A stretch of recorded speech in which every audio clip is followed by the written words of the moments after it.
son Iván e isto é Un Minuto Azul. Vouvos falar da palabra mariña. A palabra ten as súas orixes no latín marina, derivado de mare, mar.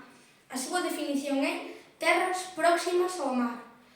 Outros sinónimos que se poden usar son beiramar ou praia, mentres que se confronte a palabra ribeira. En castelán dise playa, en inglés seaside, en portugués beiramar, separando beira de mar, e en francés dise bord de la mer. Tamén existe mariña ou mariño como adxectivo que significa pertencente ou relativo ao mar. E outra cousa que podo dicir son as praias que nos ofrece Rianxo, Tanxil, Quenxo, As Cunchas. Gracias por ver.